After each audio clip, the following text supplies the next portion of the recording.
Hello, everyone. Welcome. Thank you for joining us this Friday evening. Like to thank all the speakers who were able to carve out some of their time to just talk a little bit about what they're doing, and good to see everyone back. I guess before we jump straight into the panel and introduce our panelists, a couple quick announcements for Studio.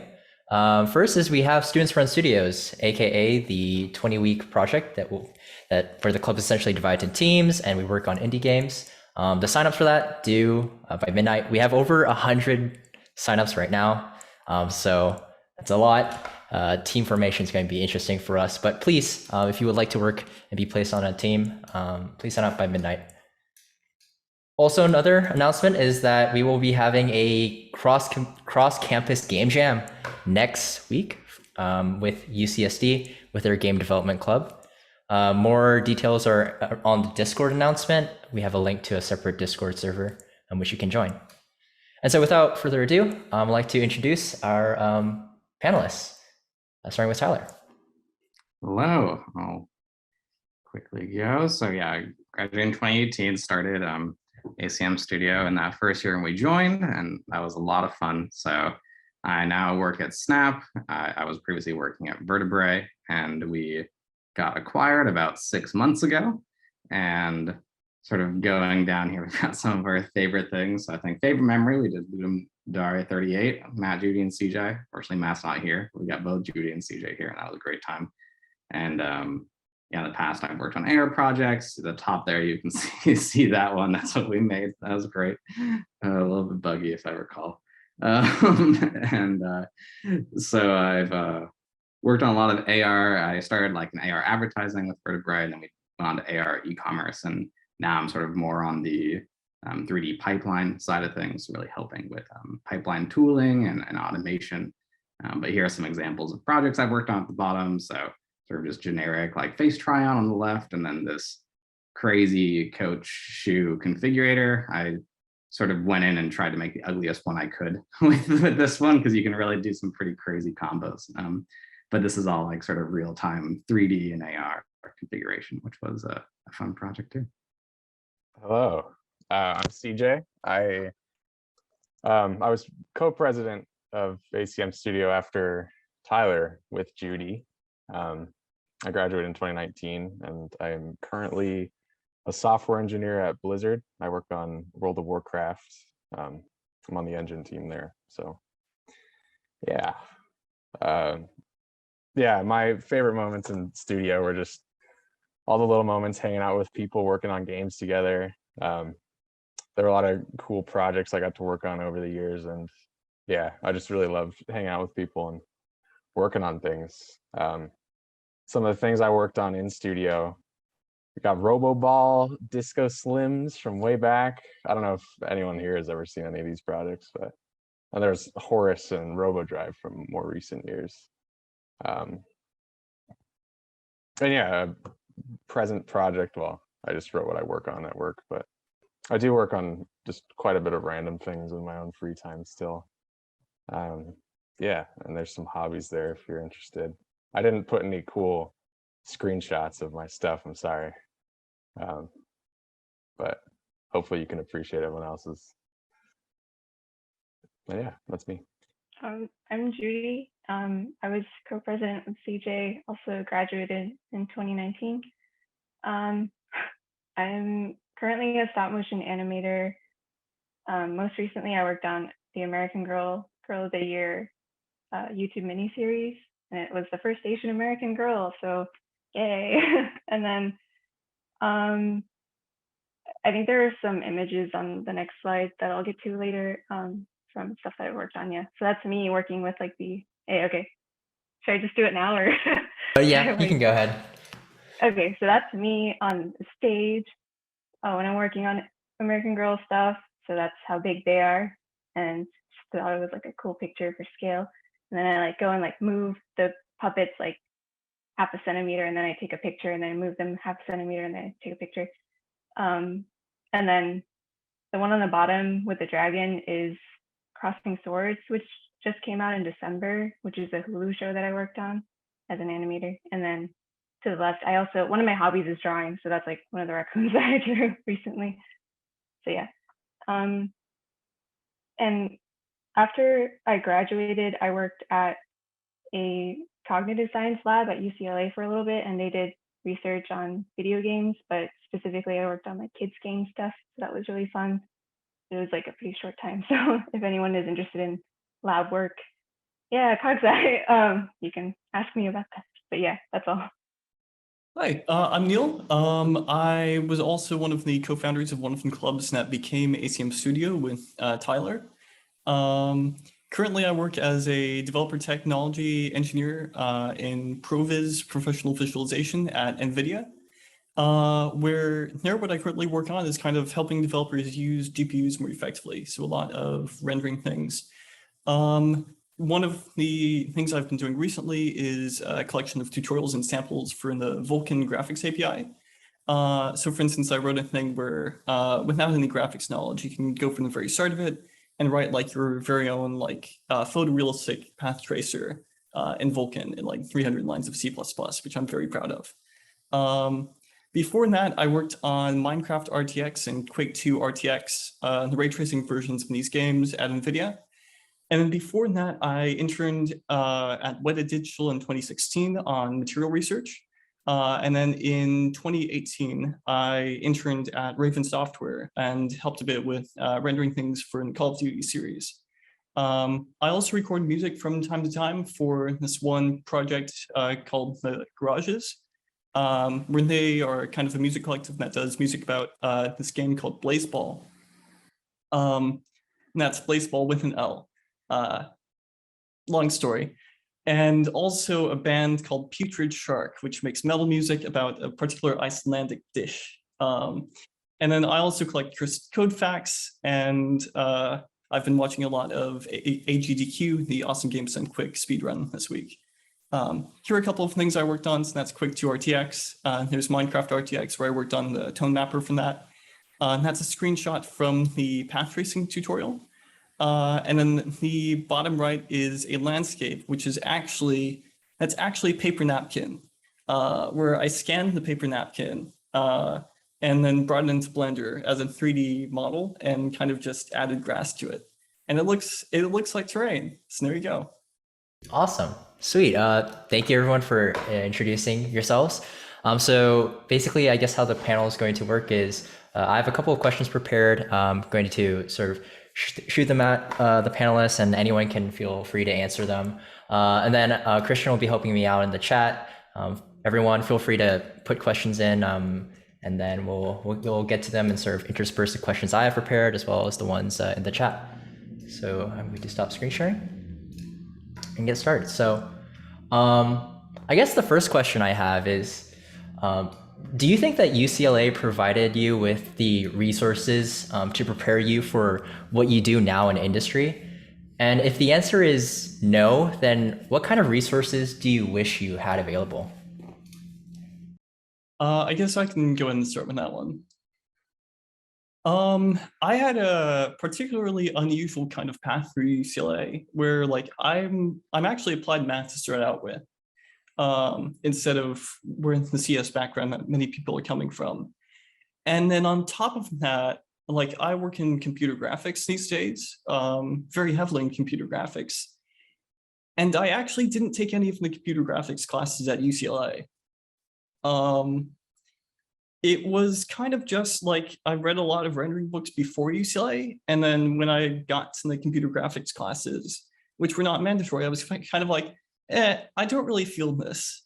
I think it was a case where kind of having ACM Studio as a club, which I think one of the clubs that started out was like Virtual Reality and Computer Graphics Club, and then Room Game Studios was the other one that merged into that.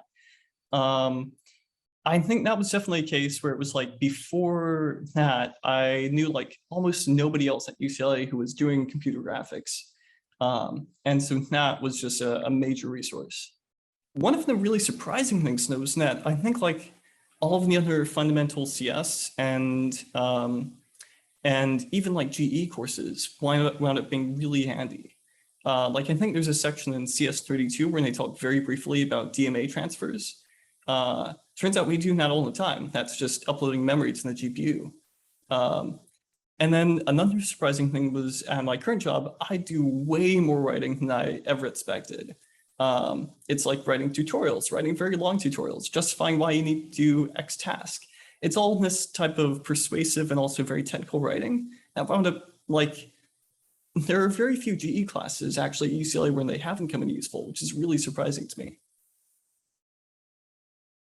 But also I do hope the situation like computer graphics and those sort of resources, hopefully that's improved since the time I was there. Yeah, totally. I can follow up with that. I do think a lot of the courses at UCLA, definitely the fundamentals of computer science are really core and key. I find that those are always something you can sort of fall back on, and not all of them will be relevant for any role you go into. Some of them are going to be more relevant than others, but having that knowledge definitely helps when you're sort of trying to figure something out, or you're looking something up and you have like at least one step taken already, then you can sort of not spend hours just trying to figure out what the topic is. So that's always helpful. I think, there's definitely some stuff like the more recent, developments in any field. It's going to be tough for those to get reflected in college courses that update a little bit more slowly. So that's something that I went into a web development role, and I remember when I was there at UCLA, web development, there was like 1 or 2 courses, but they were a little bit outdated if I recall. And it wasn't really something that I ended up even taking because it wasn't mandatory. So a lot of it was very helpful. Is it all you need for any role? I don't think so. You're always going to have to learn on the job. That's just, I think that's okay though. Yeah, I think like Tyler said, there's always stuff that you're going to have to sort of learn while you're there, because there's no way that any schooling can prepare you for, well, yeah, I mean, there's no way that school can prepare you fully for any job that you'll have, really. But yeah, I think being in games, it's always sort of a learning job, and there's always things you're going to have to pick up and everything. But yeah, sort of the more specialized of a job that you have, like I guess 3 of us here are working in computer graphics related stuff. So a lot of that stuff, it's very hard to find specific classes for that, and you're sort of always going to have to go pursue some of that knowledge on your own. But things like being in ACM Studio and just sort of being around games and getting exposure to all this sort of things is a great step in that direction. So y'all are doing good. I don't know if my experience is relevant to anyone. Is anyone interested in animation here? No, okay. I really hope so. Animators are the best. I would just like to say. Oh, okay, art. Cool. Well, I was a cog sci major in school, and I was always interested in animation. So I took a stop motion class, which I think it's still offered, but under a different teacher. Oh, nice. And then, but that was like the only animation class that I could get into as a non-film major, or like Dma major, which I think is probably still the case. And that class was really great. And just that, knowing that one teacher got me my first internship in the industry. And then that got me my first job as soon as I graduated. So I was really lucky. And I think I've been doing pretty well, like considering I didn't major in this industry. So I think specifically that stop motion class was really good, but generally I was pretty disappointed because, especially within my major, I know a lot of other people in my class felt really unprepared for any sort of job, because I think cog sci specifically at UCLA really wants you to focus on AI, and I wasn't really interested in like programming and stuff as like a career. I was interested in like how many different departments are involved in cog sci, like philosophy and like linguistics and psychology and stuff like that. So there wasn't that much freedom, and if you didn't do well in like the Pick 10 series, you're kind of screwed. So yeah, that's my rant. That is all. And then also I was involved with the Dma Game Lab my senior year, because that was the year they started their undergrad fellowship for like developing games, and the master students there would kind of mentor you as you're making your own game. So that was cool. And if anyone is interested in that, can talk more about it. Really cool. Judy, you mentioned a little bit about sort of internships and getting internships. That seems to be sort of the age-old question of just getting internship opportunities. I was wondering, in your opinion, like what are some things guess you can do to sort of improve your internship opportunity chances? I imagine it'd be probably different from you and compared to, I guess, like Tyler, Neil, and CJ. But I guess maybe you could speak about that.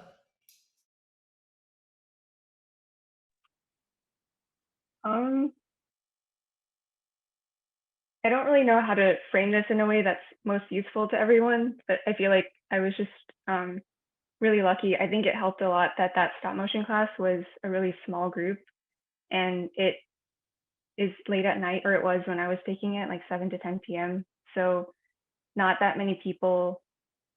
Like, I think that kind of like repelled a lot of people from taking it. So the people who did end up staying were like obviously like really interested in it. And I think just by being in that like small group, I was never able to really bond with any teachers or like even TAs in my classes. But just by being there and like showing up every day, even if I wasn't always doing as well as I wanted to, I guess the teacher noticed that I had like potential. And then I remember she specifically recommended me and one other student to basically her friend who owns her own studio. And I just happened to email them faster than my classmates, so I got the internship. So stop motion is like a really, really small industry. So I don't know how much this applies to everyone else, but yeah, I think just like showing up and maybe also focusing and really working on one project that you can be proud of and talk about to people if they do happen to show interest in it is really important, because even after I got my first few jobs in stop motion, if there was like this really famous stop motion animator that I ran into and I got to talk to them and I like wanted to like be memorable to them, if they asked me to show them my portfolio, I got really embarrassed and I didn't have like the one thing that like could like show them like, here, this is what I can do. I was always just like, oh, I didn't really like finish this or have enough time to work on it. So that's like my big regret. And I think that would probably help you a lot with getting internships or jobs and stuff, just having that like one thing that to like prove how good you are. Yeah. Judy, I think that applies in a lot of areas, even outside of animation too. Like I would definitely recommend to anyone, if you're working on a project, being able to bring that to completion and like show it off in a really clean, polished way is like a huge win. I've seen a lot of people interviewing where like they're like walking me through code and VS Code, and I'm like, okay, we're all falling asleep here. Like this is not the presentation like anyone wants for this project right now. So if you could just like have a really good way to showcase what you've done in a really like concise, like look at this, like look how cool, like look at these cool things I've done, or like look what I can do. I would recommend that for any field. Like that's pretty key. Being able to present about it and being able to bring something to completion, I think is important. Yeah, on my resumes, for instance, that I sent out to things, I would always have a section where I had a bunch of really polished projects to basically show off. I would even like customize it for every job I was applying to kind of have the most relevant things in that, of course. And then just a lot of work on like my own personal website in terms of polishing that, a lot of work on my GitHub, making sure that's polished. Because I think at places where I've seen people reviewing stuff, they will actually like look at your code and go like, oh, isn't this good? And so on. So like having projects is really good in there. Even then, to echo what Judy said, it is a bit of random chance. One year, I think 2017, I actually didn't manage to get an internship. So that was the summer I pretty much took summer classes, but like it can totally happen. Yeah, and I mean, just to add on to what everyone else has said, projects are very important and they do help a lot with both you being able to understand how things work and like being able to talk about your own things, and also to show to people that you can actually sort of accomplish things, I guess. Yeah, I think it's worth noting that like just sort of being involved in different things that you're interested in, like I don't know what the best way to put this is, but I think a lot of people say that the way that they get internships is just by getting lucky. But I think if you're sort of involved in things that you're interested in, then the amount of opportunities that prevent themselves from being near those things, like eventually becomes big enough where like, yes, you were lucky for that specific path, but like all in all, if you're sort of around that, then there's enough opportunities that sort of present themselves, I guess, if that makes sense. I think that's fair. Yeah, I think if you're working with people and you're like working with everyone else, like you're more likely to run into someone who's looking for an intern. and there you go. Then maybe you'll actually land a spot. So I think that's totally reasonable. That's how it feels with my role. Like it was through ACM that they're like, yeah, we're having a tour with Vertebrae. I'm like, okay, cool. Like I guess I'll give them a shot. It's an advertising company, which doesn't sound fun, but I'll go check it out. And then the people were really awesome, and it was a great internship and turned into a full-time role. So just looking at places you might not expect to is also helpful there. That's awesome. Thank you guys for the insight on like, grabbing that internship and stuff. Just a question from the chat that was mentioned a while ago. Somebody mentioned, I'm very interested in working in graphics. I've taken the related coursework such as Internet Graphics, but do you know if a master's is required to continue down this path in terms of a career? Yeah, there's kind of a question directed towards graphics and stuff. A bachelor's is absolutely okay. I personally have a master's, but that was kind of somewhat long story. But yeah, basically like a year after I joined NVIDIA, we actually hired another person from a UCLA in roughly my same team, who I believe only has a bachelor's. And I think also in the same team I'm in, we have a person who doesn't have any degree at all. They were at another company and they were so good and they were looking for jobs that we hired them a couple of years ago for that reason. And we also have, roughly in the same department, there are people who have PhDs. So yeah, people come into, I think, computer graphics specifically from all sorts of different directions. One thing that's coming at it from an art perspective, where they might have a degree, but it's not in math or CS, for instance, but they learned shaders and shader programming some way. There are just lots of different ways into it. Of course, like if there's a job application that requires masters, and it requires masters, but I think most of our positions were only bachelors. Yeah, for reference, I work in graphics and I don't have a master's, so the answer is no. But I also think it depends a bit on what you want to do specifically in graphics. Like if you want to do more researchy stuff, then it'll probably look better to have a master's, but yeah, you definitely don't need one. A lot of the knowledge is just stuff you pick up on your own and by working on things and et cetera, et cetera. That doesn't require like the coursework that a master's would give you. So. Gotcha. Thank you so much for the insight. One other question from the chat, just scrolling up a bit. I believe this is directed towards Judy. Can you talk a little bit more about the Game Lab Fellowship? Yes, so I think the year that I was a part of it, it was the first year they started it. So it was not that they called us their guinea pigs that year. So it probably wasn't the version that it is now if they're still doing it. But basically, I think it's a DMA professor. I think he probably teaches more like the game design stuff, Ido Stern, who was heading that fellowship. So he opened applications and you could apply as teams or individuals and later be assigned to teams if you got into the fellowship. But you basically pitched a game idea that you wanted to work on with them, and then you did like an interview with them. And then if you got picked, I think might have been like 7-ish teams that got picked out of like 100 or something at the time. And then you would have like weekly meetings all together at the Game Lab.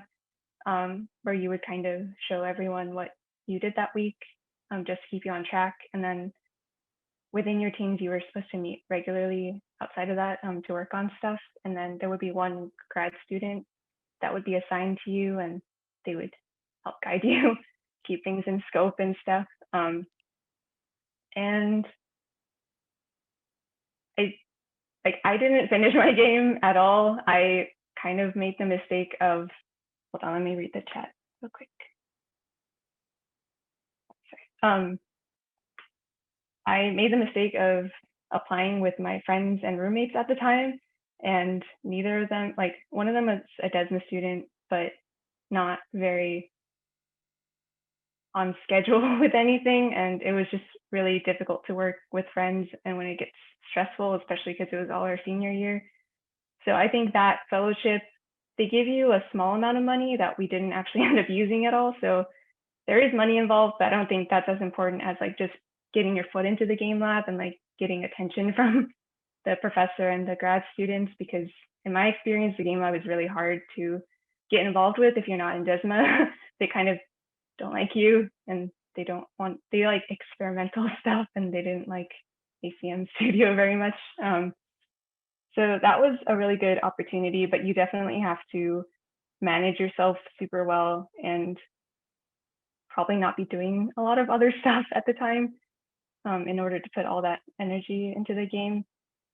So it wasn't very helpful, but it was probably the only way that you could get into the game lab as a non-Dma major. That was nice. Does anyone know if that's still a thing? Anyone applying? I think they mentioned earlier that there was like Fellowship? some sort of oddity about fellowship. Yeah. But I We think ruined it. nothing changed. No, Yeah, not, I think, not at all. gotcha. Mhm. Well, I guess in that case, in my experience, if you showed up and talked to people, each person is different in like how friendly they are. So some people are super willing and excited to work with non-Dma majors. They think they're more interesting and stuff because they have different perspectives. And then some people are kind of snobbish. So it really depends, and you kind of have to like put yourself out there and talk to people individually.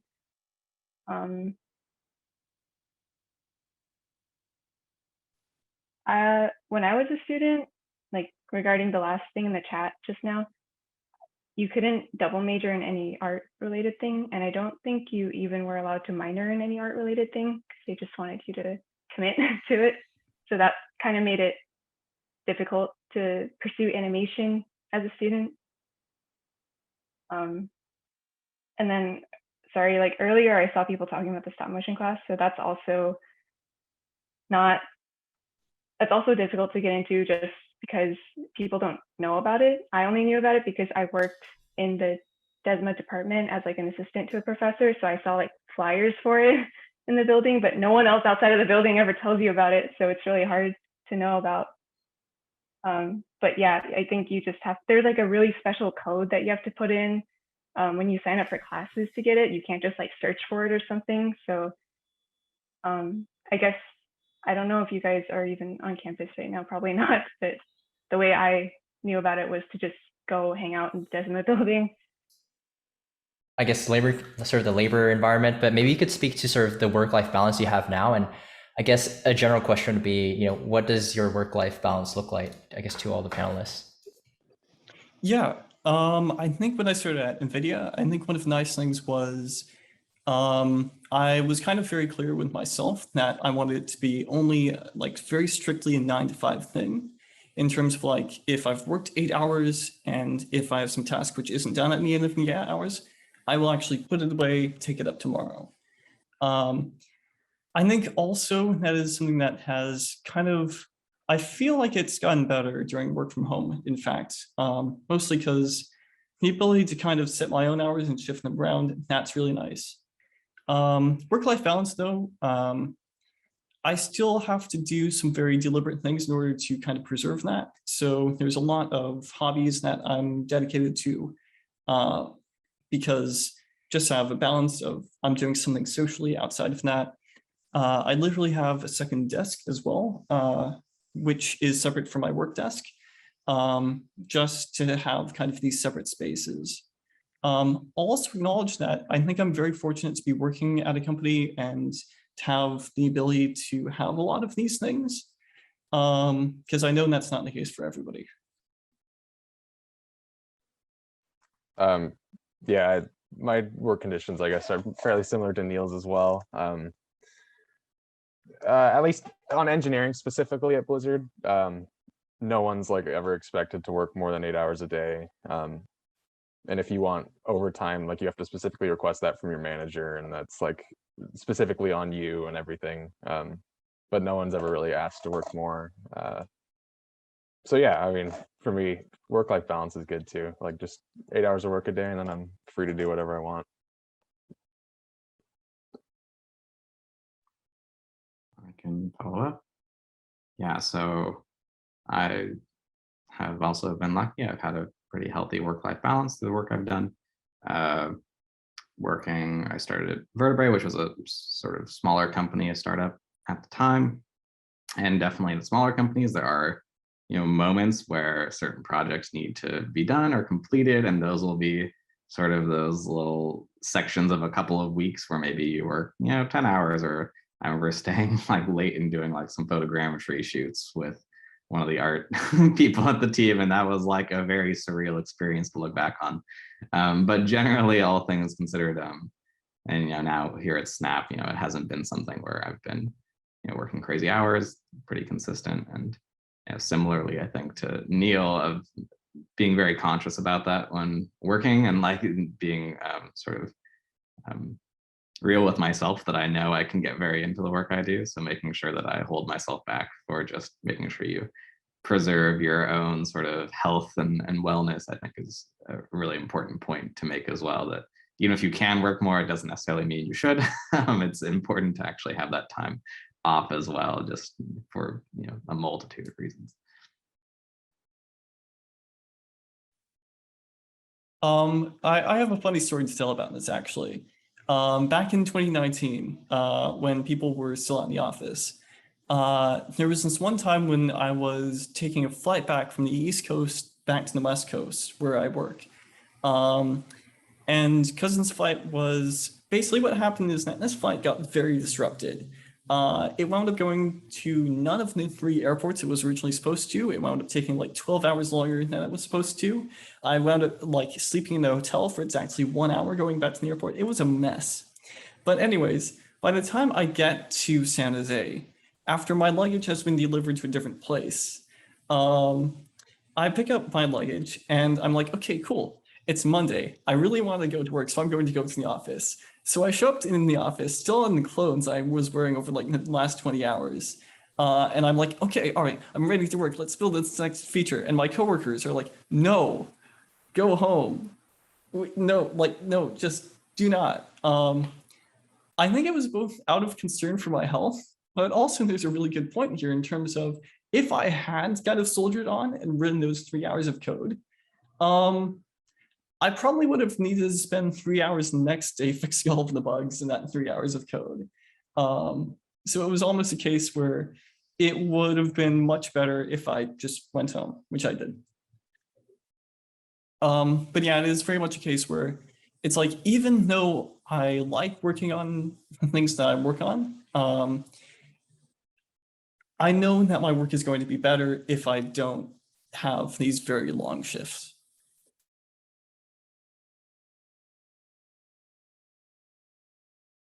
Another question in the chat for all the panelists. Did making video games change your relationship with playing video games, and how so? I have another funny story about this. I was at a friend's place playing the Half-Life Alyx, just playing through the start of it because he happened to have a VR headset and I didn't have one until very recently.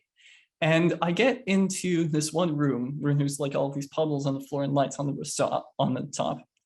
And the very first thing I do is I bring my head very closely round and start looking at the puddles and the reflections. And I go like, oh, you're using a cube map reflection here instead of screen space stuff. Oh, and that makes a lot of sense. Oh, and that's a really nice trick. Then there's like a more general, I think there's a lot of levels where it's like you get additional insight into the process of like how this game was made. Because when you're playing a video game, kind of, I think of it as just like you're just playing the final product. This is of course assuming a game where it's like the game, where it's not game as a service, where it's just they release the game, they maybe make minor updates, not things like League where it's constantly evolving, but things where it's just like done. And I think what's interesting about that is that there's all of these weaves of history behind the game, where there may be some elements that were here before, but then they got moved around. And then there was maybe some elements here and they got moved around. And then maybe there's some tricks where they weren't able to work around something in the engines. And they added like this bit of kind of game magic to make you not see that. And I think it's a very fun way to look at a game. And also it very much helps, I think, in terms of having sympathy when the poor people have to build all of this. So I think it's a good thing. Yeah, it's funny. Like, I think working in graphics has in many ways ruined me for like looking at video games visually, because I'll just start like picking out all the little like graphics bugs that I can see all over the place, and like, you know, like all the shadow acne or little flickering that's happening. I'm like, oh yeah, it looks bad. But yeah, it's funny. I think like whatever you work on, you sort of start looking at that in like a much more critical eye. I've quite a few friends who are level designers, and whenever I play games with them, they're always just like pointing out how like bad the level design is in certain areas. I'm like, I think it's fine. But yeah, I think something else too is I had to sort of learn how to control myself on the game that I was creating too, because I think when you're working on a game team, it's very easy to get caught up in like the excitement of everyone working on this game and getting excited, and then when it releases, like you just want to play it all the time. And I think when Shadowlands, the latest WoW expansion, launched, I had like a month of playtime after like the game was out for 3 months, which is like so bad. And I got really burned out on like both working on the game and playing it. So I just like cut playing the game cold turkey, and I took like a week off, and then I needed that time to just recharge and get back to work after that. So yeah, you gotta take it easy and not get caught up in the excitement, I think. But it's still fun. You should be excited. I'm personally very sympathetic. Like when I see an indie game with shadow acne, I'm like, yeah, have that shadow acne. You don't need good shadows here. You have all of these other strengths, these other powerful things, and why spend time on that? Just it's. Oh, it's I agree, their art. but it's just, Yes. I just wish I could go back to before. I just like wouldn't notice these things. It was much better, much simpler times. I think that's so true. You can't unsee it. Almost, it's very hard to unsee it. Yeah, I can go really quick. I don't work in games, so I'm not in it day in, day out, which I think is nice. But yeah, from working during my time at UCLA, I think it's only really enhanced my relationship with games, I suppose. I think I can get a little bit more out of it. And like I've been playing a lot of Age of Empires 4, and I like saw a post about like how they're probably doing networking, or like something about like tick rate. And I was like, oh, this is really interesting. And like sort of was able to dig into it. And for me, that was a fun process. It was cool to like sort of be able to dig into it more and see, try to understand what's happening a bit. But I didn't see it as something that detracted from my experience of like just playing it. And I still use it like mostly as a very social thing. So that still is true even after learning how to make them. Yeah, well, I guess I should say that the things that I speak about, I only mention just because I love video games so much and I love being around all this stuff, is the reason why these things have sort of come up. And I don't really, I guess, see any of them as a downside. Like, I feel lucky to be so excited about launching a game that I've worked on that I just get obsessed with it, and I like need to force myself to come back. And yeah, all the other things I mentioned, like, yeah, that's an awesome story. I love that one. that is very real right there. And I I don't work in games right now either, but I think like growing up, I played a lot of like Age of Empires or like fighty, shooty RPG type games a lot. And then after I joined the club and like started making really like basic games that I usually made art for, I think I started seeking out indie games more, and I can appreciate games that like are free to play on Steam, and like you can tell they're like made with no money, but like the art is like really cute, and like you can like imagine how much work went into it. So I think it kind of changed the kind of games that I'm interested in now. But yeah. 100% agree with that. I find after joining studios, my taste in games has definitely expanded and been able to appreciate more types of games. I guess there's two questions that are asking the same thing, but sort of opposite ends of the spectrum. The first question is, as a freshman, what are some good ways to spend time over the summer? And on the opposite end of the spectrum, any advice for seniors who are just starting to get into game dev? I can speak a bit towards the freshman one, because I did have that one summer where I did not get the internship. That one, I mean, of course, internships are a good way to spend your summer, of course. So like, if that's an option, that's highly recommended. But during that summer where I didn't have that, I took a lot of summer classes at UCLA, which I think was really handy in terms of just having those credits, freeing things later up at UCLA. And then another thing I did was I worked on a bunch of really small projects. So like I tried to make this one app, which would it would take your list of ingredients and a list of recipes and try to tell you which recipes you can make with those ingredients. Because I'd never really done a whole lot of cooking kind of by myself before. That was also, I think, a time that I worked on this one fluid simulation app, where it was just a bunch of water kind of flowing around in a cube, which wound up appearing on, I think, pretty much every resume I sent to a job after that. Yeah, I mean, I would follow that up. If you take time to recharge, for sure. Like UCLA is gonna sometimes smack you around a little bit because there's just so much stuff you have to do and a lot to take in. But with the time that you feel you can dedicate to working on things, I would recommend going back to our previous one, just trying to make some polished projects is gonna pay off for you a lot more than ones that you don't feel comfortable showing to people. If you're specifically trying to cater what you're working towards finding internships or finding jobs in the future, that would be a good recommendation. I do think there's also maybe some merit to using sort of a project and the more experimentation project type of workflow for trying to figure out what you do enjoy working on. I think there's a ton of areas in game development or graphics or in art that you can actually end up enjoying more, or maybe you'll find that you actually enjoy something that's parallel to these fields. So, also, you can use that as an opportunity to sort of do a little bit of exploration to see what things interest you the most. I ended up really liking graphics in college, and I ended up sort of moving a little more towards the tools development area of things. And that's what I found that I started enjoying a lot when getting into work. And I did enjoy that a little bit at UCLA when making Unity editor plugins. So there was a little inkling of that when working there. But yeah, those would be my two suggestions. And real quick, when I was a second year, so probably the summer after my second year, I took Dma classes during the summer because you couldn't get into them during the school year since Dma students would get top priority.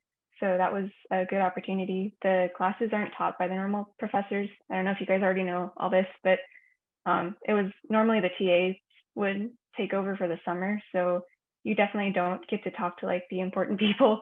And I remember two classes. One of them, the TA was super cool and I learned a lot from him. And the other person was we just watched him troubleshoot how to get the program to work for 3 hours a day. So that was a waste of time, but it's kind of hit or miss, but it is a good opportunity, and just mentioning it in case you guys don't know that is a thing. Yeah, and I guess addressing the the more senior question, or whoever was a senior that asked about how to get into it. I think same thing applies, like sort of just work on projects that you can in the time that you have and apply to stuff, but don't be afraid to take a job that isn't in game dev right away, and you can still continue working away at other projects that you want to work on in your free time, and then just apply to things after your first job or whatever.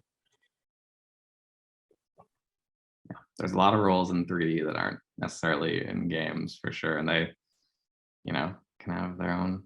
That it won't be games if that is like your true passion is games. You aren't going to get that same itch scratched maybe. But if you're just interested in the technology as a whole and you find 3D interesting, or you find 2D art interesting, or something in this space interesting, animation, there's a ton of things outside of games that are also really fun to work on in their own ways and have all their own challenges and little quirks that you get to learn. So e-commerce is what I'm in right now, and there's a ton of things related to making assets look good for people who potentially want to like see a couch or a shirt on them. Absolutely, yeah. Like I specifically help out professional visualization apps, which includes like Photoshop, After Effects, all of these different 3D modeling applications, for instance. I think with computer graphics, it's so widespread because it's like every single app that displays a 3D mesh probably had somebody programming the sort of things that a computer graphics person would do.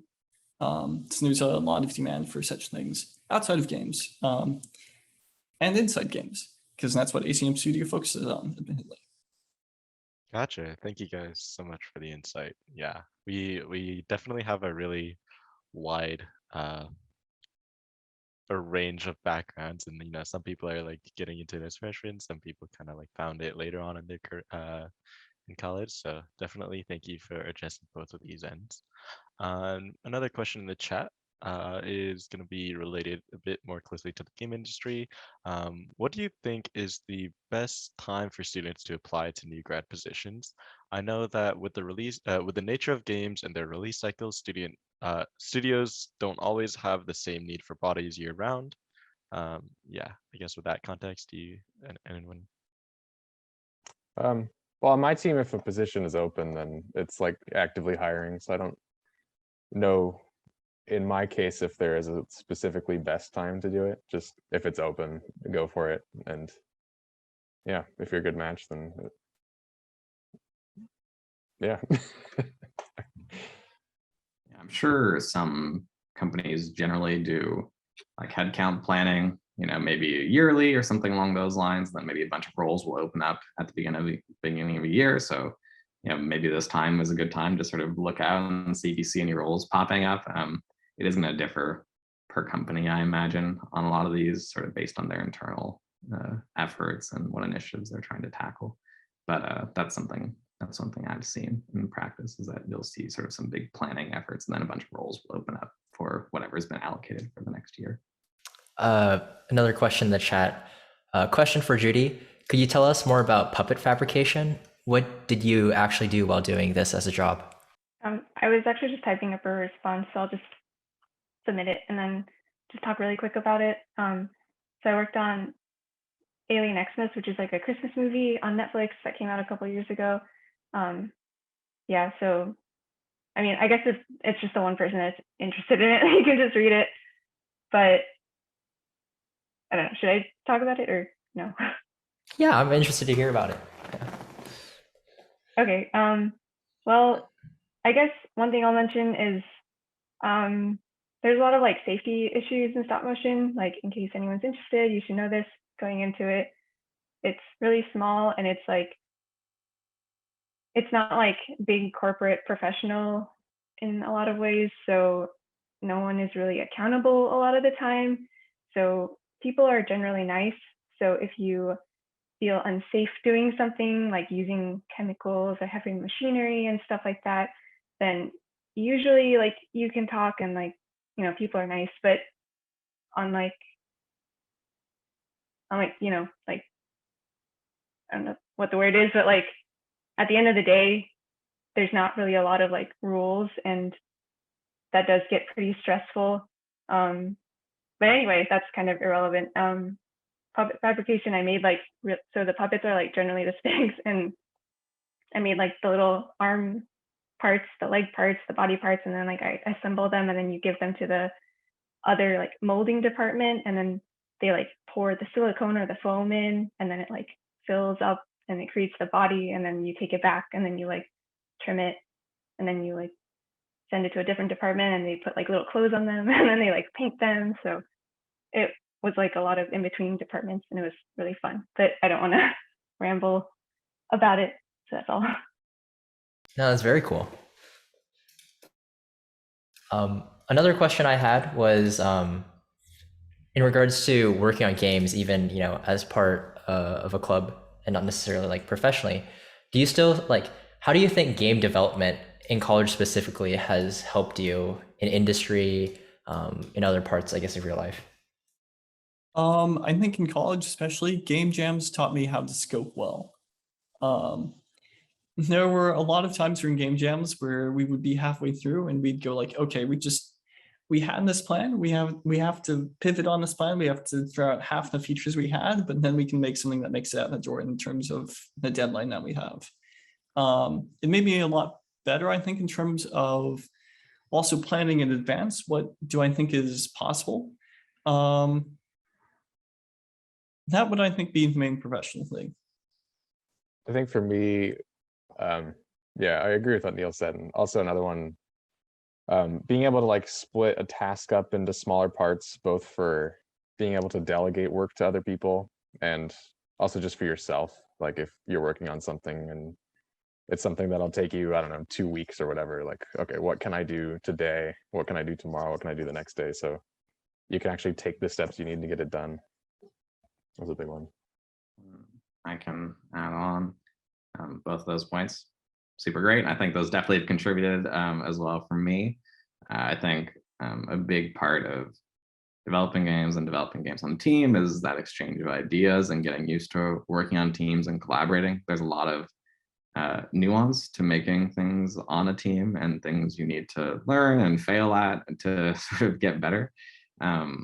So that helped, and also just getting a lot of different perspectives is also huge, and it really helps you sort of when you're forming your own like views and interests to see what other people are interested in, because sometimes people's passion can be like very contagious. If you can tell like they're really into it, you can just look at something they're doing and be like, wow, that's really cool. Like I'm actually like really into that too now because of how you've talked about it.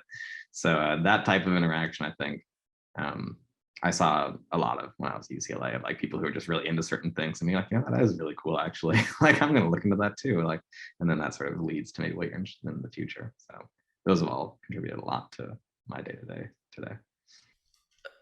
Christian, you had a question prepared? Yeah, another question from the chat.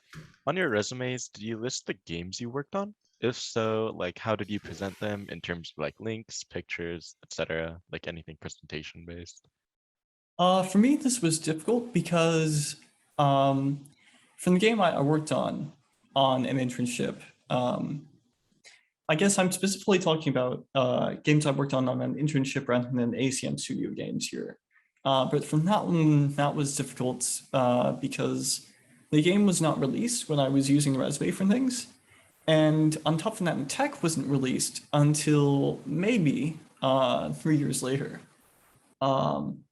So in that case, I pretty much talked to the studio head, who was pretty much like, okay, here's how much you can say on your resume, here's how much you can't say. So I think there's a line on my resume which just says like worked on wave water simulation from the Call of Duty franchise. I think the question about how to present ACM studio games is a really good question though. I don't quite know the answer to that.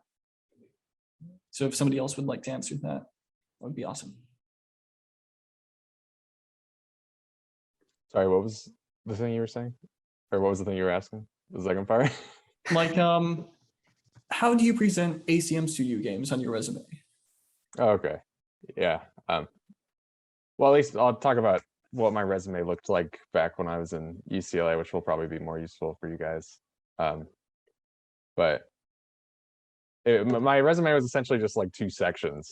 And the top one was like internships, and then the second one was just like game projects essentially. So I think back when I only had one internship, my resume was probably like, I don't know, 60% just the game projects I worked on. And yeah, I sort of just say like what the game was about, and then bullet points about like what specifically I worked on. And, you know, you try and make it sound as technical as possible to make those recruiters happy. But yeah. Do you link out to any pages, like in itch pages or anything like that, or itch.io? I had a link to like my Unity Connect page, I think. Oh yeah, I don't know did if that's too. still, is that still a thing? Classic. I don't know if that's Nothing's still a gone. thing. Okay. That was good Well, that was essentially just like a Unity provided service where you could put your games on and like people would look at it. But I don't, or I had it like linked through like a bit.ly link. So I could see if anyone actually clicked on it. And I don't think anyone actually clicked on that off my resume. So that tells you sort of how important actually having that available to people is. But maybe other people had different experiences. I would say being able to describe it well on the resume itself is important, because there's going to be a lot of people reading resumes who don't look at your personal website. They're probably reading through multiple resumes a day or in a couple minutes. So, you know, they're going to skim it and then go. So if it doesn't catch their eye. However, you know, if you are applying to a place, especially maybe if it's a role that's not getting as many applications or a smaller company, then I would say something like a portfolio website is helpful, and being able to sort of showcase, especially if what you're showcasing is visual. So if it's, you know, games, or if you're working on art, like especially I think if you're working on art, having a portfolio website is going to be really key, you know, especially working with all the 3D artists I work with. I know that's like I remember seeing them doing hiring processes and looking at what people have made, like, oh wow, this is actually like a really cool thing they made, like sort of looking at that. So I would say good description on the resume is going to give you the most eyes on it. But for people who actually like that and go in deeper, having a good, like, you know, clean portfolio website to back it up is definitely helpful as well. And I'd imagine even something like an itch.io page is probably like pretty darn good, especially if you're not familiar with web development and you don't like know how to quickly spin up a website. Then that could be like a really low effort way to just, you know, get visual images and descriptions of your games, and maybe even downloads if you have like WebGL builds or something. That could be something cool too. So going all the way down to the WebGL build, that's probably like the amount of people who are going to play that is much lower than the amount of people who are going to read your resume. But if the people who do, that might be the one that gets you the job. So you never know, right? It just sort of depends. I think a pretty good question in the chat. I guess with all the chatter about internships, is it pretty widely accepted that an internship is an unspoken requirement to get into game dev related fields? I think for jobs, especially, what they tend to look for is previous experience in that field. I should say specifically if you're applying just using a resume and not a recommendation, for instance. So I think because of that, and because of the fact that also many of us got into game dev from college, I think internships were probably a common way for us to kind of get into that, just due to background things. But also, I think there are other paths in, like if somebody's working in tech, for instance, and if they get a recommendation from a colleague or to basically work at a different company, then that's relevant, and that would be a way to get in without an internship. But that would still kind of be similar experience, but in a different place. I think for things like, Judy might be able to speak to this, but I suspect for things like art, maybe that's more transferable between kind of games and non-game things. So like, Sorry. Let me clarify, let me phrase that a bit better. In the art world, which I don't know as much about, are like animation skills more transferable between, say, shows and films and games? Like, I know there are a number of differences between them, but isn't that something where somebody could move from one company that does that to another? And writing is another good question. I'm not a writer, unfortunately.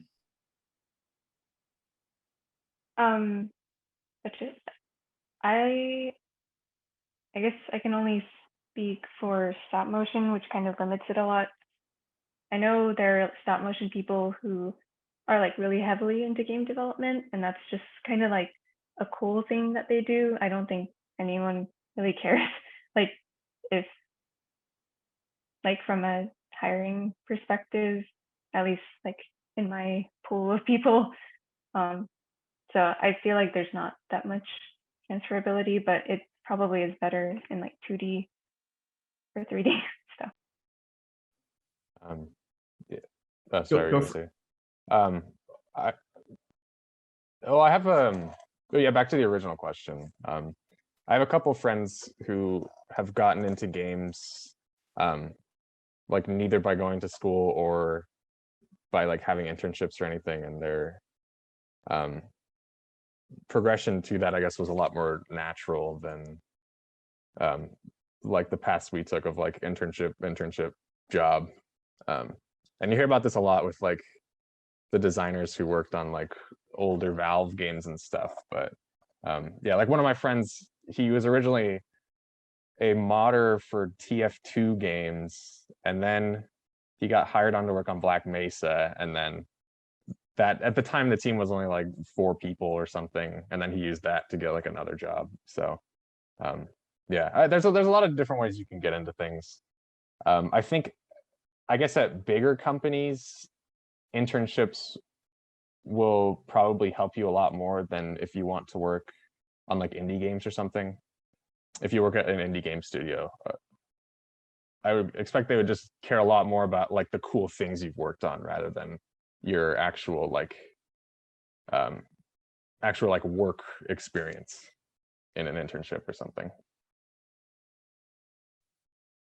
Yeah, I've actually heard a lot about like game studios hiring modders because I guess a lot of the skills are really similar. One of the specific things I hadn't really considered a lot before is how it feels like modding often has an aspect of you have this massive code base that you don't really know and you're trying to implement a feature in it. That feels very similar. I also know from writers on Twitter, at least, like Cat Manning, for instance, what they've mentioned is with those sorts of things, I think TV writing and game writing aren't so transferable, or it's sort of a thing where if somebody was applying for a game writing position, they would want to see things like a lot of shouts or barks and ways to make that differentiable. Maybe some examples of things in like interactive fiction, things made with like tools like Twine or Yarn Spinner.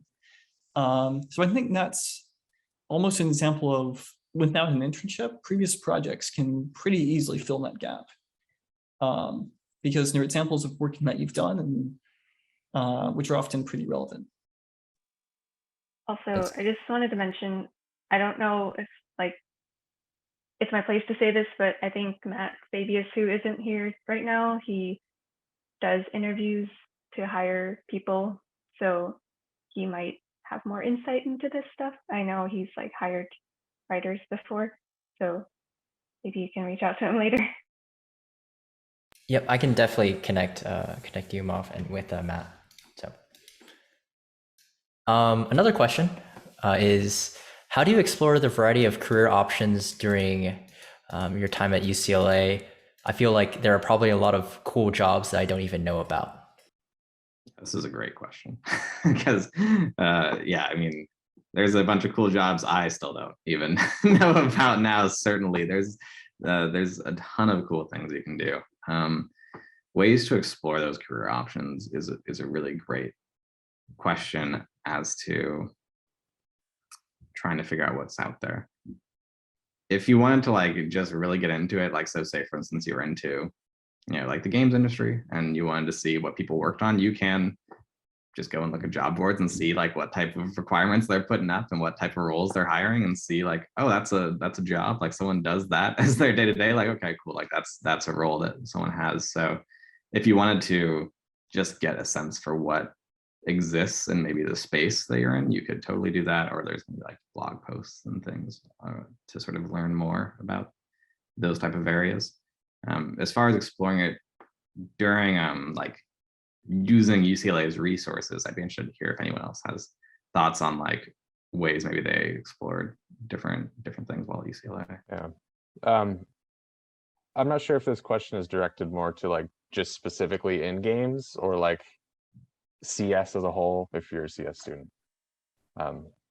But I guess specifically for me, I was involved in a lot of different like clubs and projects and different things, especially my freshman year.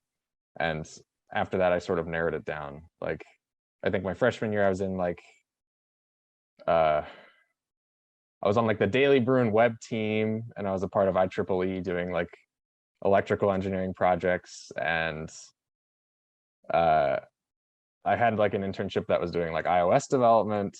And from those things, I figured out that I didn't want to do those.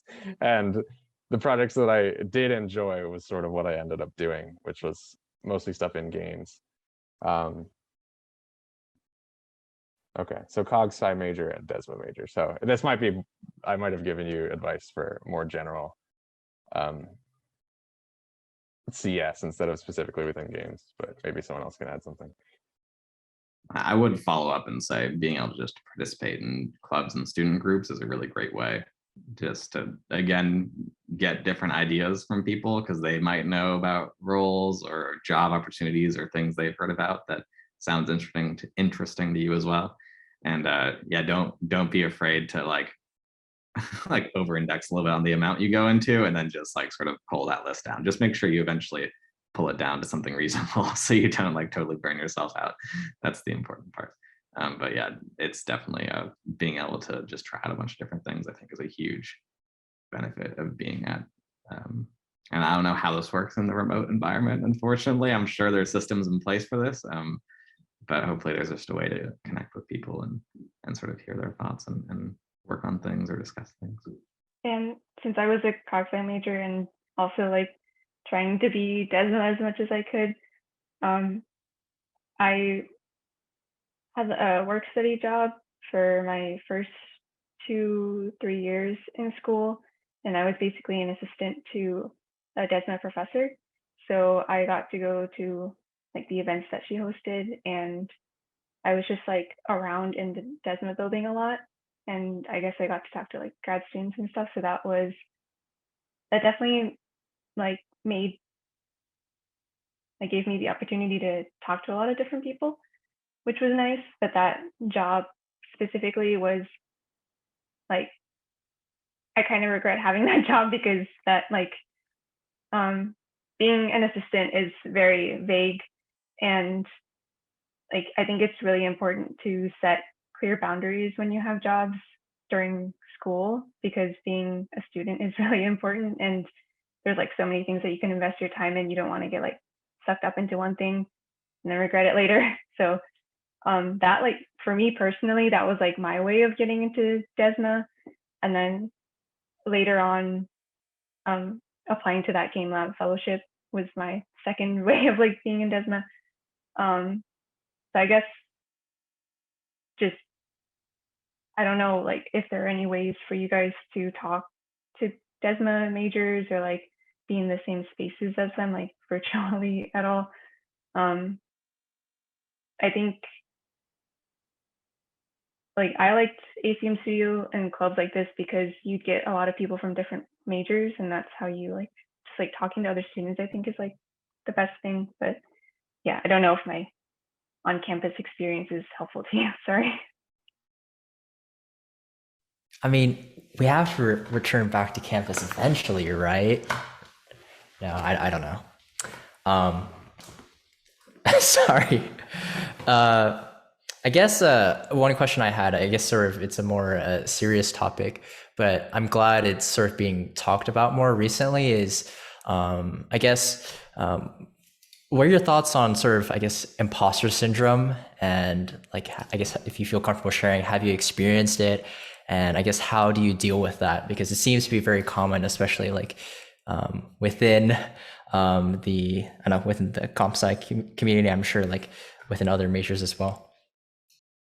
I think the more that you work in industry, sort of the more you realize that a lot of people just have a lot less idea of what they're doing than you think they do, and everyone's just sort of trying to figure out what they're doing. Like, yeah, for the first year or so of my job at Blizzard, I was just like confused the whole time, and I had no idea what was going on. And I've just come to terms with that the fact that I have no idea what I'm doing forever.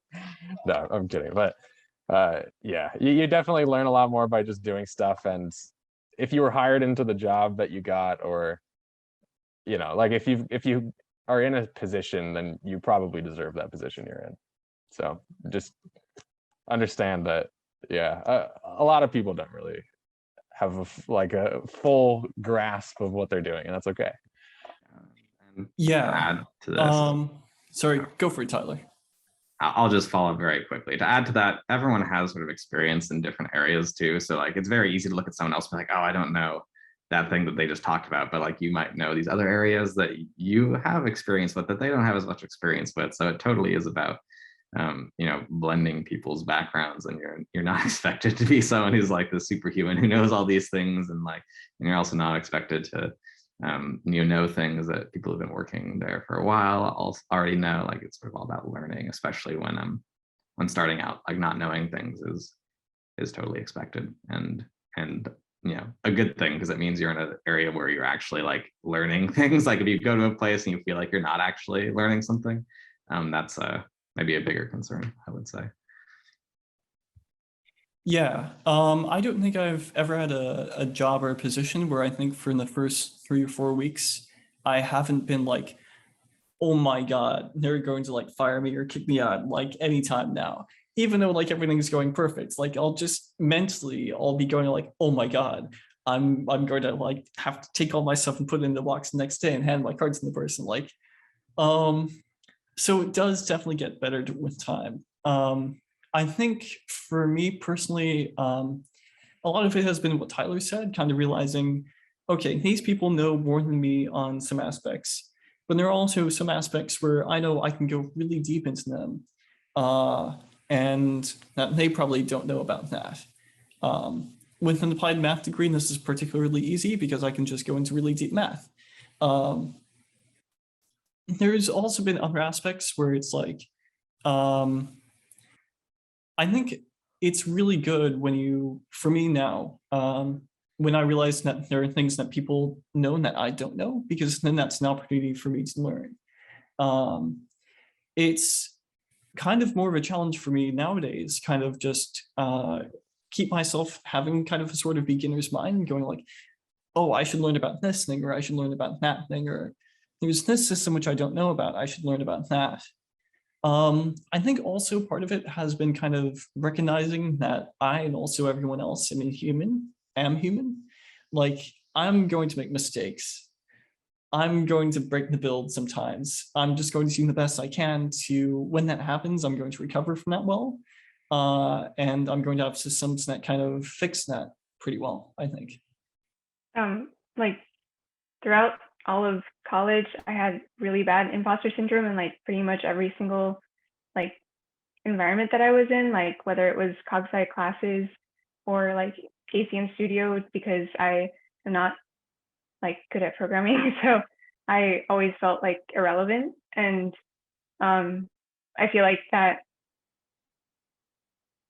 true, but like it's not everything. And like only now, so when I worked in that cog sci lab for a little bit after I graduated, I also I still had so much imposter syndrome, and it got like really mentally exhausting. And so that's like a big reason why I'm doing stop motion now. Like, I was always interested in it, but this is like the only place where I feel like I don't always have to be saying like, oh, like I don't know much about this, but like, and so I don't know, I'm just saying like it really sucks. And like I don't know, I feel like everyone has it, or like almost everyone has it, and it's like that's like the only thing I can really say to like combat that, like just knowing that like pretty much everyone that you talk to is like experiencing that, so it's not as like lonely at least, but like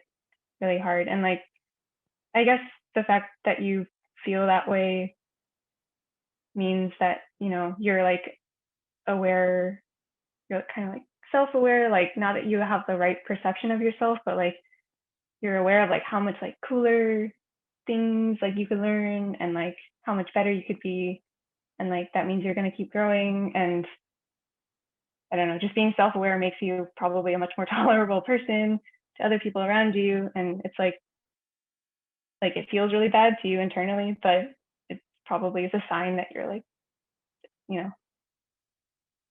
normal human, I guess, in like such a competitive environment where like everyone's doing like super cool stuff all the time.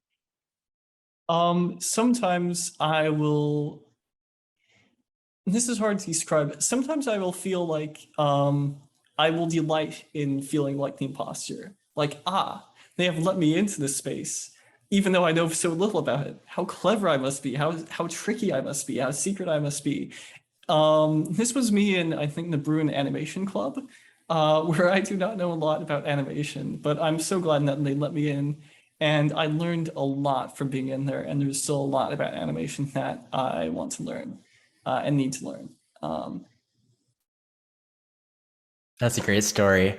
I guess, yeah, like going back to what Judy said, I guess artists are actually really important. Over the summer, we had a reverse game jam, where essentially we had all the people who do programming do art, and all the people who do art do programming, and it was quite an experience. You know, just learning how to do pixel art and just wow, newfound respect. Or I always had the respect, but just you understand, you know, more of what goes into making a game. So it was a lot of fun.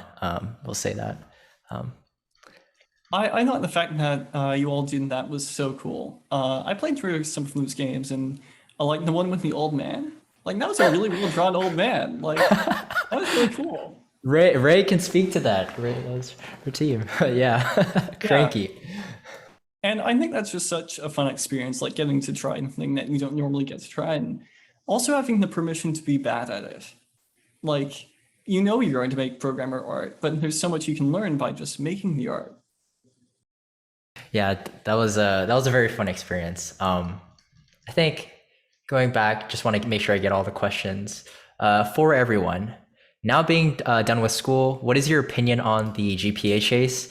Is there a threshold that's important to maintain? Is it okay to let it dip a little to pursue some of these projects? This will probably be our last question. Yeah, I was going to type a response in case we didn't get to this. This is something I fell into really hard at UCLA. I cared a lot about my GPA, probably from a little bit about my parents and, their way of thinking about it.